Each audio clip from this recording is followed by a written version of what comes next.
just left it, where did I stop? I stopped it with oblique fibers. So the oblique are the group of fibers which are the majority or the bulk of the fibers. They run in an oblique direction. So they start from the cementum, run in an upward direction, and insert onto the alveolar bone. The primary function, okay, of this oblique group of fibers is to prevent the vertical masticatory forces, so that on chewing the tooth does not constantly go inside the socket and then come out. So that is the primary function of these oblique group of fibers. Then the fourth group of fibers are something which are called as apical. So as the name indicates, apical meaning apex of the tooth. They should be somewhere here. So they start from the cementum and they get inserted somewhere here. Okay, so this is your apical group of fibers. So as the name indicates, they are apical, located on the apex of the tooth. So they run from the cementum and get inserted onto the alveolar bone which is there. So the primary function of this is also to prevent intrusion of forces. But what you should understand is, when I say apical portion, all of you are aware when the tooth is erupting, a newly erupted tooth, okay, you are aware that the root is not completely formed. Yes, am I right? So the root is not completely formed. When a root is not completely formed, so this apical group of fibers would not be present in such a tooth, right? So the apical group of fibers are absent where? In a newly erupted tooth where the root is not completed, where the apex is not completed. In those kind of tooth, the apical group of fibers are not there, right? So you will have only the other group of fibers, and this group of fibers are not there. So that you should understand. So if you see, they are not found in incompletely formed roots. Understood? And then the last group of fibers are called as interradicular fibers. So when I say interradicular, it means between two roots. So when I say between two roots, it is not present in a single rooted teeth. Okay, so it is usually present only in tooth which have multiple roots. So between the roots of individual tooth, these fibers are there. So this interradicular group of fibers are a group of fibers which are seen only in multi-rooted teeth, which means in a tooth which has got more than two roots. Okay, only then between the roots it can be present. So those are called as interradicular group of fibers. I have just drawn a single rooted tooth here, so I will not be able to show it here. I will show it in the next picture. So what you are seeing here, okay, so now you are able to see one group of fiber which is present between these two roots. Okay, so these group of fibers here would be called as interradicular group of fibers. Between the roots of adjacent between the adjacent roots, you will have fibers. When I say adjacent roots, please do not get confused. It is not between the roots of adjacent teeth, it is between the roots of the same tooth. So this group of fibers are usually seen only in multi-rooted teeth. Understand? So among these 5 different groups, the constant fibers, that is the fibers which are always present in all the groups, are only the first 3. That is the alveolar crest fibers, okay, which are already there. So this is the alveolar crest fibers. Second is the horizontal fibers which are here. Then is the oblique fibers which run from here to here. So these are the constants in all the tooth. And the apical group of fibers are also seen in all the tooth, but they are not seen in tooth where the root is not completely formed. An incompletely formed root, okay, these fibers are not there. And finally the interradicular group of fibers, then they are also seen only in multi-rooted teeth, and they are not seen in a single rooted tooth. Okay, so these are the 5 groups of fibers which are called as the principal fibers. Again, I'm repeating, the principal fibers are no different from collagen. Yes, the principal fibers are the collagen fibers. Okay, these collagen fibers are grouped together as bundles, and they are in different location when they perform different function. These bundles of collagen fibers are given different names, and hence they are performing the primary function. They are called as the principal fibers of the periodontal ligament, and they are given different names based on their origin and insertion, or based on their location, and they serve a different function. And the different groups are the alveolar crest fibers, the horizontal fibers, the oblique fibers which form the major bulk, you have the apical fibers, and you have the interradicular fibers. Okay, so as far as this question is concerned, the only question, or probably one of the two questions which can be asked from a periodontal ligament, is the principal fibers of periodontal ligament is a default question in any question paper. In more than 90% of the question papers, you will find this question. The question is principal fibers of the periodontal ligament. So when the question is on principal fibers of periodontal ligament, what you're expected to write is, okay, so the collagen is the principal fiber which is there, okay, which is grouped into different groups and then termed as principal fibers. Then you have to mention about all these fibers. This chart format with a diagram is more than sufficient for you to fetch good marks. And one more important thing that I wanted to mention here is the principal fibers are also called as the alveolo-dental fibers. It can also be asked by that name. They are also called as alveolo-dental fibers. Okay. Now at this point, I want you all to understand, when a first chapter was taken, that is oral mucous membrane was taken. Ramesh sir would have taken this oral mucous membrane. You would have read about gingiva. Again, there are few fibers which are present in the gingiva as well, if you remember. Okay, these fibers were called as gingival fibers. So please don't get confused between gingival fibers and periodontal fibers. Okay, so gingival fibers meaning they will start from the gingiva. Okay, so that is what they are called. That is why they are called as gingival fibers. They are called as gingival fibers. And anyone can tell me what are the different groups of gingival fibers? Okay, the gingival fibers were called as Circular. Okay, circular is one, horizontal is one. Okay, circular. Longitudinal. Yes, come again. Longitudinal. Okay, longitudinal. And then there is one more which is Then called as, okay, alveolo-gingival. Now understand here, when I say alveolo-gingival, it starts from the alveolar process and ends in the gingiva, right? So that is called as alveolo-gingival. As far as periodontal is concerned, we call it as alveolo-dental. It's starting between alveolus and the tooth. That is why it is called as alveolo-dental. Okay, so what I wanted to appreciate here is there are a different group of fibers which are called as gingival fibers separately. This group of fibers that we have read right now are called as periodontal fibers. Please, when the question is asked, make sure that you understand what question it is, whether it is gingival fibers or it is periodontal fibers, and accordingly you should answer. Okay, so these are a different group of fibers and those are a different group of fibers. Okay, but whatever said and done, the fibers are very similar and almost similar in function, but thing is their origin would be from the gingiva and not from the cementum. Okay, that is what is important here.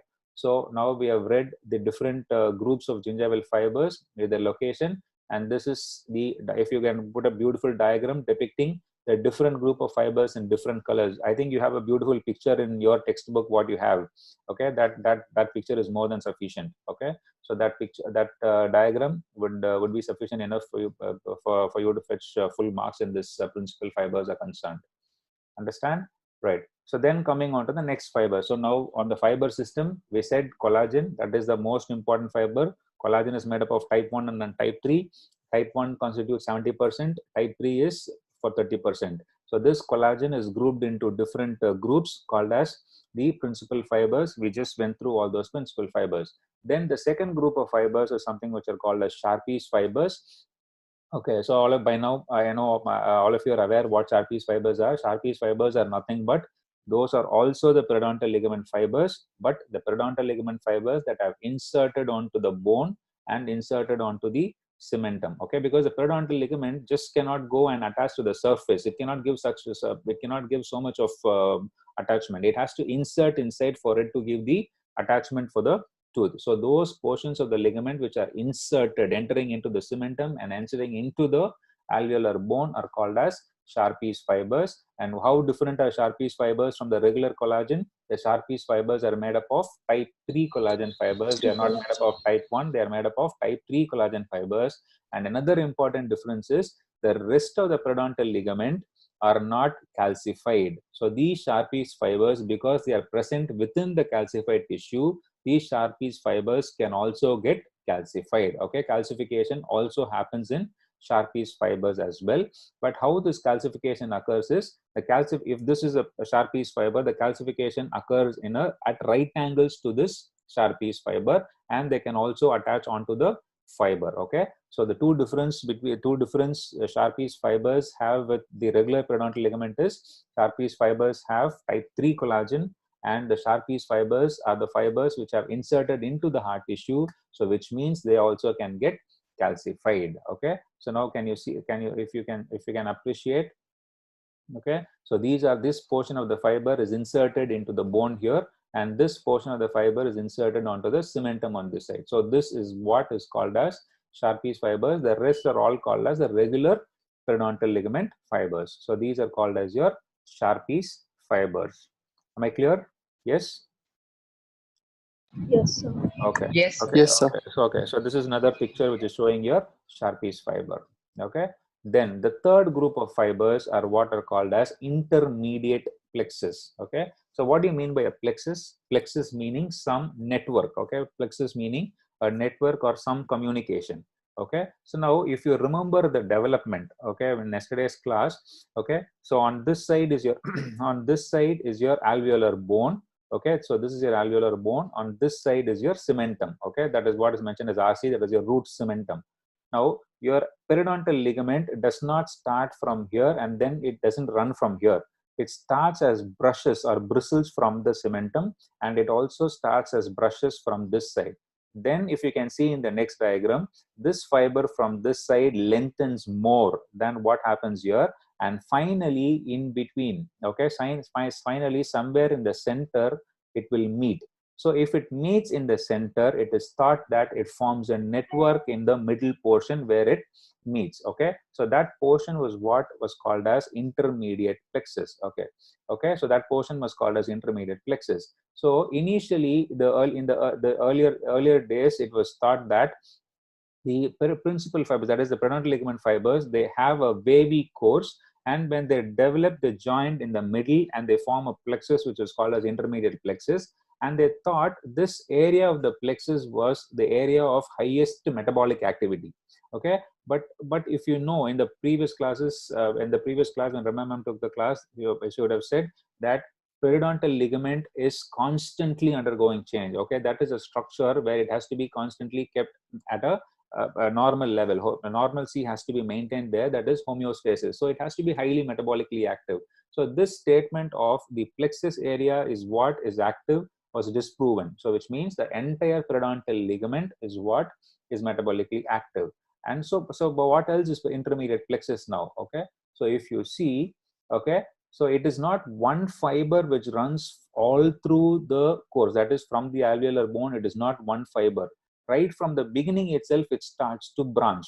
Okay, it is not one fiber which can run the entire course. So from the beginning itself, it can branch, and from one branch there is another branch which is going, and that is how the meeting occurs. So this gives a network kind of a thing which is happening in the middle, and this network hence was called as the intermediate plexus. So what you need to understand is, it is not one fiber, it is running from the cementum, and it is not one fiber starting from the bone and fusing in the middle. Okay, that's not how it happens.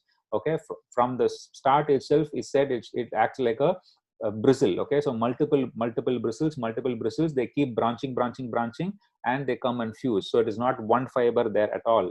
So this branching system and communication gives a plexus kind of a formation. So this plexus is what is called as intermediate plexus. Okay, so now we have gone through three different fibers. We have gone through collagen. So in collagen we saw what was principal fibers, a different group of principal fibers. Then we saw Sharpie's fibers. Now we are done with intermediate fibers. Okay, now then there are few other fibers. You don't have to know much about these fibers. Just the names of these is more than sufficient. Then there are few other group of fibers which are called as elastic fibers. Okay, now why should these elastic fibers be present? Now if you understand the periodontal ligament, these fibers have to constantly expand and compress, number one, and number two, inside the periodontal ligament is a connective tissue. So within the periodontal ligament, you need there are a lot of blood vessels. So these blood vessels, the arteries and arterioles, they also have to constrict, they also have to dilate. So for these dilation and constriction, that is the arteries, the vessels of the periodontal ligament. So they also need fibers. Okay, so these fibers which are present there associated with the periodontal ligament, plus they have got an association with the arteries or the blood vessels of the periodontal ligament. These elastic fibers are present. Okay, so these elastic fibers are categorized into two groups. One are called immature fibers, and number two, the mature fibers. Okay, so the mature fiber is what is called as elastic fiber. Okay, elastin fiber, and the immature fibers are called as elastin and oxytocin fibers. So the three other group of fibers are elastin, elastin, and oxytocin. Among these, elastin is a mature fiber and elastin and oxytocin are immature fibers. Okay, so now again I'm repeating, the fiber systems are: number one, collagen. So in collagen we saw principal fibers. Number two, we saw reticular fibers. Number two, we saw Sharpie's fibers. Number three, we saw intermediate plexus. And number four, we are reading about elastic fibers. In elastic fibers, you have three types: elastin, oxytocin, and elastin. Among this, elastin is a mature fiber, and elastin and oxytocin are immature fibers. Okay, so now this table gives you the difference between the three different types. Okay, the elastic fiber, the elastin fiber, and the oxytocin fibers. Okay, so what you understand here is all these three comprises only of the microfibrillar component. If you remember how collagen forms, it starts as a microfibril, then fibril, then collagen, then it forms a bundle.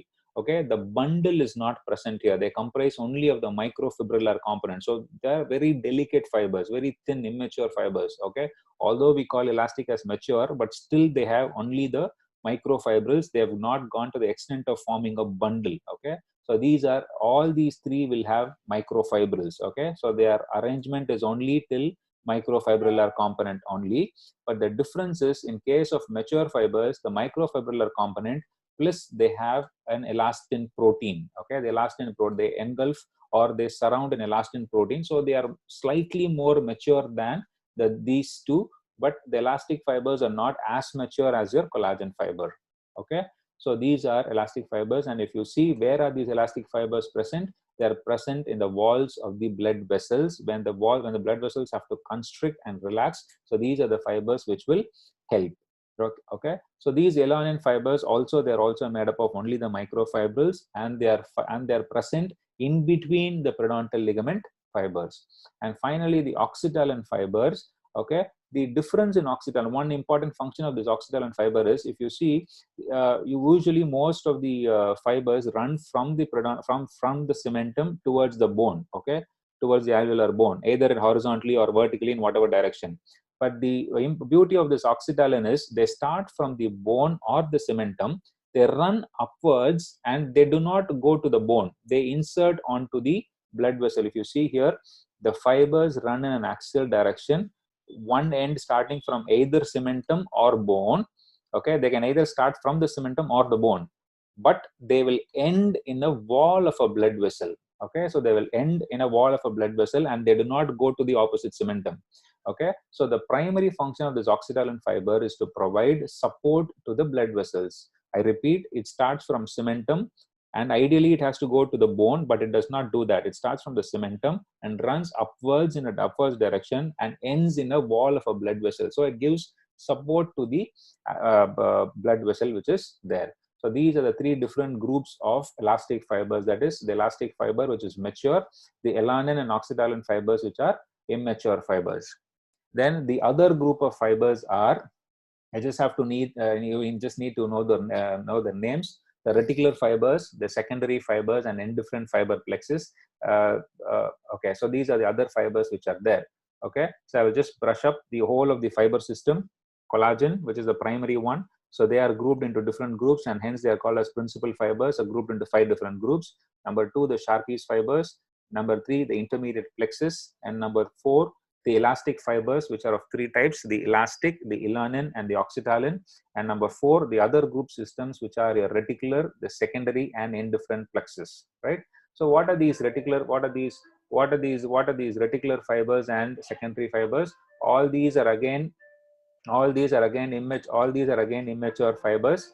I mean, you don't have to know all about this. So these reticular fibers are also associated with the basement membrane of blood vessels. Okay, if you see, these are basement membrane of your blood vessels.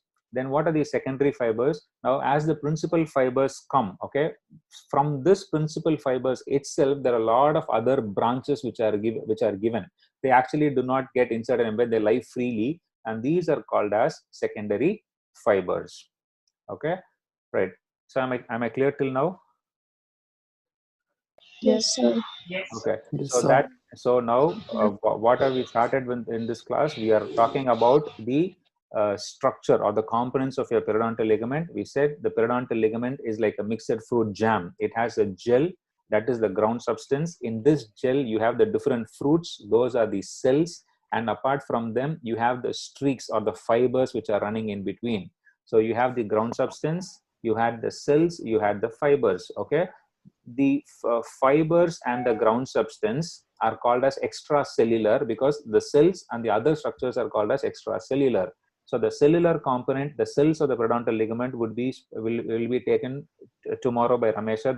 That's an important 5-mark question, will be taken tomorrow. So what I'm talking today is the fibrous component, the fibers and the ground substance. So fibers is what we started with. So fibers had collagen, Sharpie's fibers, the intermediate plexus, the elastic fibers, and the other group of fibers, right? So that is what we have done. Okay, so we'll just rush through the whole thing again. Okay, so then finally you have ground substance. The ground substance is the gel of the jam. Okay, so if you see, the ground substance is the gel-like matrix. So this is also synthesized by the fibroblast, and if you see, you have the cells, you have the fiber, so which means it fills up all the remaining spaces between them. Okay, or I would put it in other words, so this forms the matrix on which the cells and fibers are there. So what is the composition of this ground substance? So all of you know already, we have already done. Okay, so water is the main content of this ground substance. About 70% is water. The rest are glycosaminoglycans, proteoglycans, and glycoproteins. Okay, so I think you're already aware of these three terms. So what is glycosaminoglycan? It is a long chain. It has got a glucose molecule. It has got a glucose molecule. In between these glucose molecule, you have an amino acid. That is why it is called as glycose aminoglycan, otherwise called GAG, glycose aminoglycans. It's a polysaccharide. So it's got glycose, it's got glycose. In between, it has got an amino acid, and hence called as glycose aminoglycans. One of the important glycose aminoglycan is hyaluronic acid. Okay, there is a huge clinical importance of this hyaluronic acid. We'll talk about this hyaluronic acid probably if I have time now. Okay, then you have the proteoglycans. What is proteoglycan? It's a combination of a protein with a carbohydrate. Hence, it is called as proteoglycan. Glycoproteins, again, it's a combination of carbohydrate with a protein. But the difference between these two is in proteoglycan, the protein forms the main part. In glycoprotein, the carbohydrate forms the main part. So the ground substance is made up of water mainly, that is 70% of water. You have glycosaminoglycans, that is the GAG. Then you have the proteoglycans, and then you have the glycoproteins. If you want to remember these names, you can actually remember if you want to. One of the important glycosaminoglycans that all of you should be aware of is hyaluronic acid. If time permits, I will talk about hyaluronic acid in the discussion. Okay, if I have time, I will do that. So you need to know about hyaluronic acid, then the proteoglycans and the glycoproteins. And the important glycoproteins are fibronectin, tenacin, and laminin. So if you want to remember these names, you can remember actually, right? Okay, and apart from this, the other components of the connective tissue are, so as you know, you should have blood vessels, the lymphatics, the nerve supply, and some calcifications which can be there in the periodontal ligament. Those are called the cementicles, will be taken by other staff maybe day after tomorrow. Okay, so I think I've done with my topic. So I will just, in a nutshell, again I repeat, the structure of a periodontal ligament, okay, is an amorphous gel that is called as the ground substance. Within this ground substance, you have cells and you have fibers. Okay, right? This is the whole structure, right? So the cells are called as the cellular components of your periodontal ligament, or the cells of the periodontal ligament. The fibrous component is what is called as the fibers of the periodontal ligament. Okay, and then you have the ground substance, right? So if there is a question, discuss the structure of periodontal ligament, meaning you have to discuss all of that. You'll have to discuss the cells, you'll have to discuss the fibers, you'll have to discuss the ground substance. If the question is on only fibers of the periodontal ligament, you will have to discuss the fibers, or more commonly the question would be discuss the principal fibers of your periodontal ligament. Yes, understood? Okay, so I think I'm done with that.